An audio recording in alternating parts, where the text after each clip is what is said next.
Flash flooding से बहुत जानी और माली नुकसान हुआ। अब गलती की कोई गुंजाइश नहीं। वज़ीर-ए-आज़म के मुतल्लिक़ इदारों की वार्निंग का अफ़वाज पाकिस्तान भी इमदादी कामों में भरपूर हिस्सा ले रही है। सिपह सलार भी मेरे साथ थे और वो इमदादी कामों को लीड कर रहे हैं। गैर कानूनी तामीरात पर अहम इजलास तलब करने का इंडिया। वफाकी कैबिनेट के इजलास से खिताब में कहा, सूबाई हुकूमतें किसी को हरगिज़ गैर कानूनी तामीरात की इजाज़त न दें। ऐसी खूबसूरती का क्या फ़ायदा जो इंसानी जानें निकल जाए। हालिया बारिशों में 700 से ज़्यादा अमवात हुई, जिसकी वजह पहाड़ी इलाकों में फ्लैश फ्लडिंग थी। 700 में से 400 अमवात खैबर पख्तूनख्वा में हुई। मुतासिरीन की इमदाद और बहाली हमारी मुश्तरका जिम्मेदारी है। मिलकर काम जारी रखेंगे। चीन के साथ पाकिस्तान के ताल्लुकात सदाबहार हैं। जल्द चीन का दौरा कर रहा हूँ। एससीओ इजलास में शिरकत के अलावा चीनी क़यादत से मुलाकातें होंगी। दौरा चीन में सी पैक के दूसरे मरहले का आगाज़ होगा।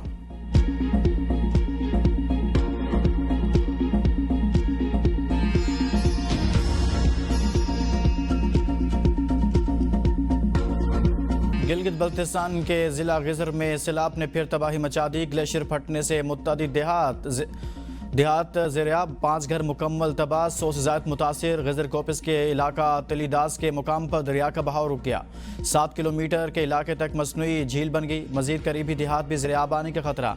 मकीनों को इनखला की हिदायत। पाक फौज की इमदादी सरगर्मियाँ जारी। 50 से ज़्यादा अफराद हेलीकॉप्टर के जरिए रेस्क्यू। 200 से ज़्यादा अफराद को महफूज मकामात पर मुंतकिल कर दिया गया। रेस्क्यू अमले ने जहनी दबाव और बीमारी का शिकार अफराद को इब्तदाई तिब्बी इमदाद फराहम की। लैंड स्लाइडिंग से गिलगित शंदूर रोड मुकम्मल बंद हो गई। वज़ीर आला गुलबर खान गिजर पहुँच गए। डिप्टी कमिश्नर ने नुकसानात के हवाले से ब्रीफिंग दी। तर्जुमान गिलगित बल्तिस्तान हुकूमत फैजुल्लाह फराक के मुताबिक लोगों का शदीद माली नुकसान हुआ। 1 किलोमीटर की सड़क रैलों में बह गई। सैकड़ों अफराद नकल मकानी कर चुके हैं। दरिया सतलुज में हेड इस्लाम के मुकाम पर पानी की सतह में खतरनाक हद तक इजाफा। बंद टूटने से हज़ारों देहात ज़ेरियाब, खड़ी फसलें तबाह। लोग अपनी मदद आपके तहत नकल मकानी पर मजबूर। इंतजामिया ने 3 फ्लड रिलीफ कैंप कायम कर दिए। गुड्डू बिराज के मुकाम पर दरमियाने दर्जे का सैलाब बरकरार।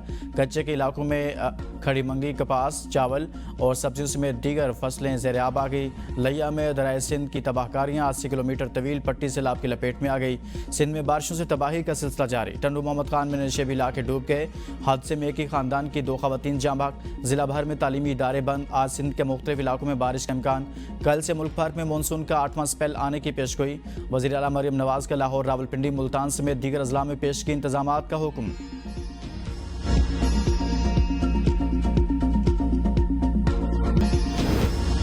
वज़ीर आला खैबर पख्तूनख्वा यामीन गंडापुर का सलाम मुतासिरीन के लिए बड़ा ऐलान। तबाहशुदा घर का मुआवजा 4 लाख से बढ़ाकर 10 लाख रुपए कर दिया। जुज़वी तबाह घर का मुआवजा 1 लाख से बढ़ाकर 3 लाख कर दिया गया। फूड पैकेज के तहत मुतासरा खानदान को 15,000 रुपये मिलेंगे। खैबर पख्तूनख्वा हुकूमत का नया हेलीकॉप्टर खरीदने का फैसला। चीफ सेक्रेटरी शहाब अली शाह ने कहा, कुदरती आफात समेत दीगर कामों में हेलीकॉप्टर की ज़रूरत होती है। मोहम्मद में हेलीकॉप्टर गिरने के बाद हुकूमत के पास 1 हेलीकॉप्टर रह गया है। 15 अगस्त को बाजोर रिलीफ ऑपरेशन के दौरान सरकारी हेलीकॉप्टर हादसे का शिकार हुआ था।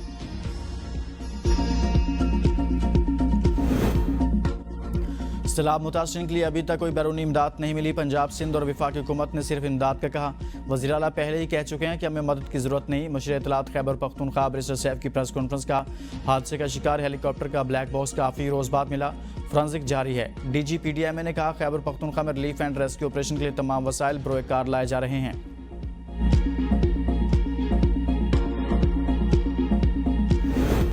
खैबर पख्तूनख्वा में सैलाब से इरीगेशन इंफ्रास्ट्रक्चर को 10 अरब 26 करोड़ से ज़्यादा का नुकसान हुआ। महकमा आपाशी के मुताबिक सबसे ज़्यादा नुकसान 4 सद्दा में 1 अरब 71 करोड़, बटग्राम में 1 अरब 68 करोड़ और मानसेरा में 1 अरब 42 करोड़ रुपए रिकॉर्ड हुआ। शांगला में 1 अरब 12 करोड़, एबटाबाद में 43.5 करोड़, बाजोड़ में 40 करोड़, डेरा इस्माइल खान में 60 करोड़ और बन्नू में 3 करोड़ रुपए नुकसान हुआ। कई नहरें, वाटर कोर्सेस और फ्लड प्रोटेक्शन वॉल्स तबाह हो गई। खेतों को पानी देने वाला निज़ाम भी शदीद मुतासिर हुआ।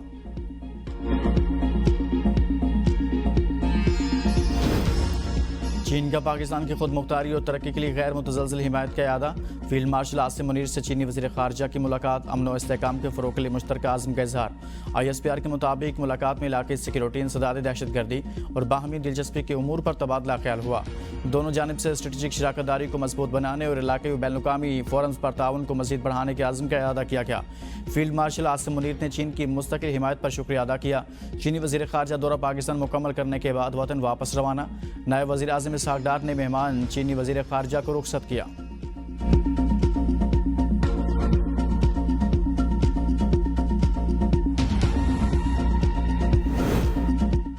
पाक अमरीका बढ़ते ताल्लुकात में खुशाइन पेशरफ। वज़ीर आज़म शहबाज शरीफ अगले माह अमरीका का सरकारी दौरा करेंगे। अमरीकी सदर डोनाल्ड ट्रंप से मुलाकात का इम्कान है। वज़ीर आज़म शहबाज शरीफ न्यूयॉर्क में अक़वाम मुत्तहिदा जनरल असम्बली इजलास में भी शिरकत करेंगे। वज़ीर आज़म अमरीका से पहले बरतानिया का दौरा करेंगे। नायब वज़ीर आज़म और वज़ीर ख़ारजा इसहाक़ डार भी वज़ीर आज़म के हमरा होंगे। इसहाक़ डार की अमरीकी वज़ीर ख़ारजा मार्को रूबियो से भी मुलाकात मुतवक्किल।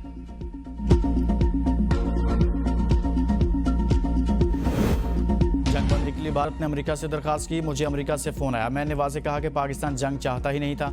नायब वज़ीर आज़म इसहाक़ डार के सीनियर सहाफ़ी से गुफ्तगू, कहा जंगबंदी पर अमल जारी है। हमने किसी से नहीं कहा था कि हमें भारत के साथ बैठाएं, बल्कि किसी न्यूट्रल मुकाम पर बिठाने की बात की। वाज़ेह किया था भारत के साथ किसी एक नुकाती एजेंडे पर बात नहीं होगी। पाकिस्तान भारत के साथ मसला कश्मीर समेत जामे मुज़ाकरात के लिए तैयार हैं। अमरीकी वज़ीर ख़ारजा का दौरा पाकिस्तान अभी शेड्यूल नहीं। नायब वज़ीर आज़म और वज़ीर ख़ारजा इसहाक़ डार कल बांग्लादेश के दौरा पर रवाना होंगे। इसहाक़ डार से अमाराती सफ़ीर की अलविदाई मुलाकात, दो तरफ़ा ताल्लुकात और ताउन पर तबादला ख्याल। इसहाक़ डार ने पाकिस्तान UAE ताल्लुकात के फ़रोग़ में सफ़ीर की खिदमात को सराहा।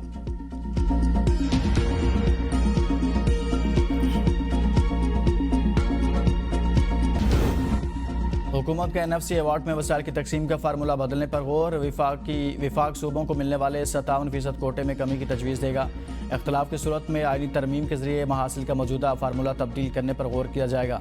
बेनज़ीर इनकम सपोर्ट प्रोग्राम की जिम्मेदारी और सालाना तरक्याती प्लान को भी सूबों के हवाले करने की तैयारियाँ। नए NFC अवार्ड के तहत सूबों को अपनी आमदनी बढ़ाने के लिए खुद इक़दाम करना होंगे।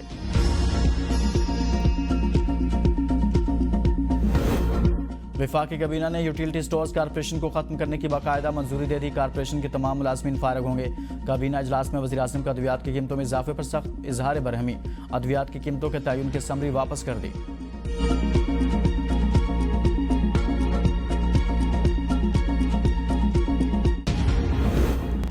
9 मई जिना हाउस जलाओ घिराव केस में बानी PTI के भांजे शाहरिज खान का 8 दिन का जिस्मानी रिमांड मंजूर। पुलिस ने बानी चेयरमैन के दूसरे भांजे शेर शाह को भी हिरासत में ले लिया। ATC लाहौर में गिरफ्तारी केस में सलमान अकरम राजा ने कहा कि वाक़े के 23 माह बाद पुलिस को अचानक गिरफ्तारी का याद आ गया। शाहरिज को बगैर वारंट घर से उठाया गया। लाहौर पुलिस ने गुज़िश्ता रोज़ जमान पार्क से मुलजिम शाहरिज खान को गिरफ्तार किया था। मीडिया से गुफ्तगू में अलीमा खान ने कहा 8 मुकदमात में भाई को जमानत मिलने पर ये मेरे बेटे को उठा कर ले गए। शाहरिज का सारा फोकस कारोबार पर है। हमने कई बार कहा कि अगर आपने हमें गिरफ्तार करना है तो कर लें, हम हर बार बानी की आवाज़ बनेंगे।